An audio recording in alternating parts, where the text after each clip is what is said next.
Breaking news చూస్తున్న MP ఎన్నికల నేపథ్యంలో బండి సంజయ్ తలపెట్టిన ప్రజాహిత యాత్ర ఇవాళ ముఖ్యనుంది. 6 విడతలుగా దిగ్విజయంగా సాగించిన ప్రజా సంకల్ప యాత్రలానే గత వారం రోజులుగా ప్రజా సమస్యలపై బండి సంజయ్ ఫోకస్ పెట్టారు. ఇక అధిష్టానం పిలుపు మేరకు బండి సంజయ్ ప్రజాహిత యాత్ర చేపట్టారు. ఇక మొదటి విడతలో వేములవాడ నుంచి సిరిసిల్ల మీదుగా సాగిన యాత్ర అగ్రహారం దగ్గర ముగింపు సభతో యాత్ర ముఖ్యనుంది. ఇక యాత్రలో ప్రజా సమస్యలు, కేంద్ర పథకాలను వివరించే ప్రయత్నాలు చేశారు బండి సంజయ్.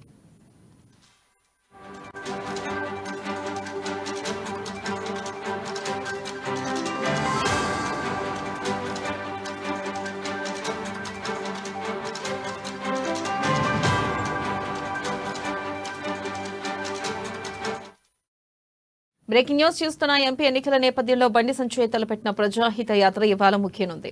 6 విడతలుగా దిగ్విజయంగా సాగించిన ప్రజా సంకల్ప యాత్రలానే గత వారం రోజులుగా ప్రజా సమస్యలపై బండి సంజయ్ ఫోకస్ పెట్టారు. ఇక అధిష్టానం పిలుపు మేరకు బండి సంజయ్ ప్రజాహిత యాత్ర చేపట్టారు. ఇక మొదటి విడతలో వేములవాడ నుంచి సిరిసిల్ల మీదుగా సాగిన యాత్ర అగ్రహారం దగ్గర ముగింపు సభతో యాత్ర ముఖ్యనుంది. ఇక యాత్రలో ప్రజా సమస్యలు, కేంద్ర పథకాలను వివరించే ప్రయత్నాలు చేశారు బండి సంజయ్.